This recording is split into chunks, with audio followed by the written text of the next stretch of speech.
बहुत समय पहले आनंदवन जंगल में एक छोटा सा खरगोश रहता था। उसका नाम था चीकू।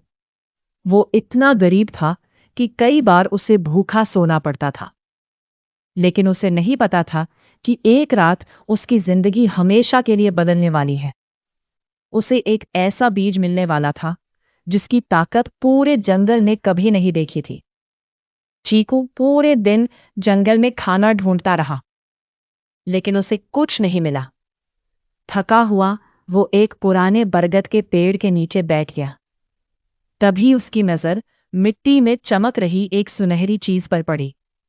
ये क्या है? उसने मिट्टी हटाई। वो एक चमकता हुआ सुनहरा बीज था। अचानक पेड़ के ऊपर से एक बूढ़ा उल्लू बोला, चीकू, उस बीज को संभाल कर रखना। चीकू डर गया। कौन हो आप? उल्लू बोला, मैं इस जंगल का सबसे पुराना रक्षक हूं। ये साधारण बीज नहीं है, ये जादुई बीज है। चीकू खुशी से उछल पड़ा। क्या इससे मैं अमीर बन जाऊंगा? उल्लू मुस्कुराया। नहीं, लेकिन अगर इसे सही जगह लगाया जाए तो ये चमत्कार कर सकता है। अगले दिन चीकू ने जंगल के बीचों बीच बीज लगा दिया। वह रोज उसे पानी देता, उससे बातें करता, उसकी देखभाल करता। लेकिन कई दिन बीत गए, कुछ नहीं हुआ। ये देखकर चालाक लोमड़ी रूबी हंसने लगी। मूर्ख खरगोश, बीज से कभी किस्मत नहीं बदलती। पूरा जंगल उसका मजाक उड़ाने लगा। चीकू उदास हो गया। एक रात अचानक तेज रोशनी फैली, जमीन कांपने लगी और देखते ही देखते वहां एक विशाल सुनहरा पेड़ उग आया। पूरा जंगल हैरान रह गया।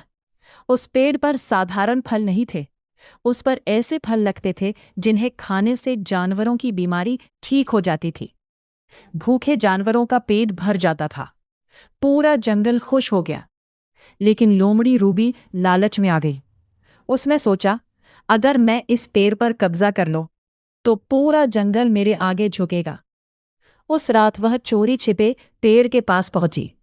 जैसे ही उसने पेड़ काटने की कोशिश की, जादुई रोशनी फैल गई और पेड़ के अंदर से वही बूढ़ा उल्लू निकल आया। उल्लू बोला, यह पेड़ लालची लोगों के लिए नहीं बना। रूबी डर गई। उसने अपनी गलती मान ली। चीकू ने उसे माफ कर दिया।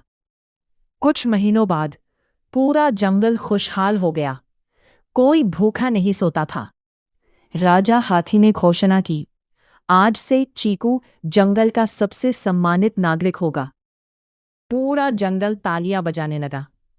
चीकू की आंखों में खुशी के आंसू थे। सीख, सच्ची मेहनत और धैर्य से बोया गया छोटा सा बीज भी एक दिन बड़ी सफलता का पेड़ बन सकता है।